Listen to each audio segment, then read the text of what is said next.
The Muslim university operating in Dallas has been ordered to close up shop by the state of Texas. This is Friday, May 8th, 2026. Texas Scorecard presents the day's first news for the Lone Star State. The Texas Minute, with your host, Michael Quinn Sullivan. We have made it to the end of the week. Thanks for kicking off your Friday with the Texas Minute. Let's jump straight into the news. Yesterday, the Texas Higher Education Coordinating Board ordered a Richardson-based institution calling itself Texas American Muslim University at Dallas to immediately cease operations. The state board said the group has been illegally offering higher education programs without legal authorization.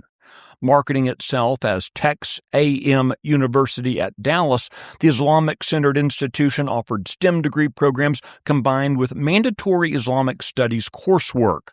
According to the state coordinating board, Tex A.M. has never received the required certificate of authority from the state to operate, let alone grant degrees in Texas.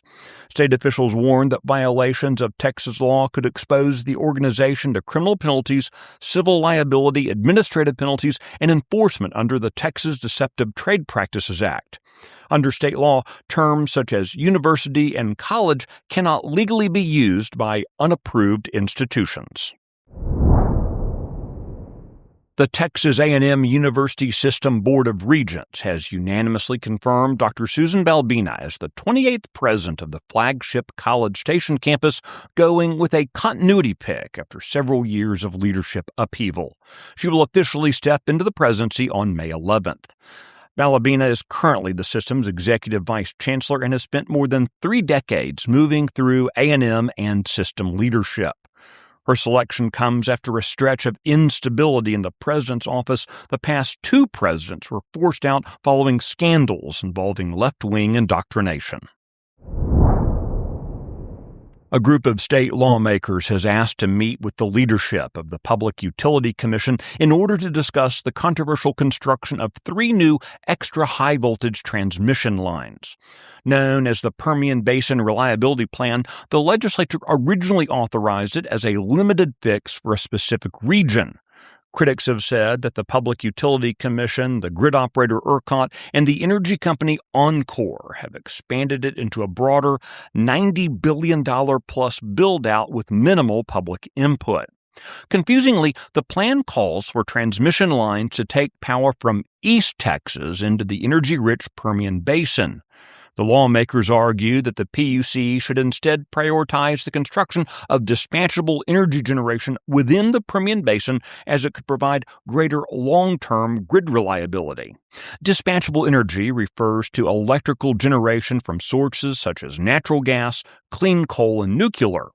In contrast, unreliable power sources include solar and wind. The Texas Minute will be right back.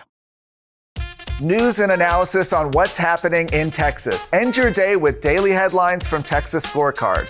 Every day at 5 p.m., join me, Brandon Waltons, as we recap the biggest stories of the day and talk about why they matter to you. From the state capitol to town hall, there's no shortage of events happening. Keep up with it all. Watch and subscribe to Daily Headlines from Texas Scorecard.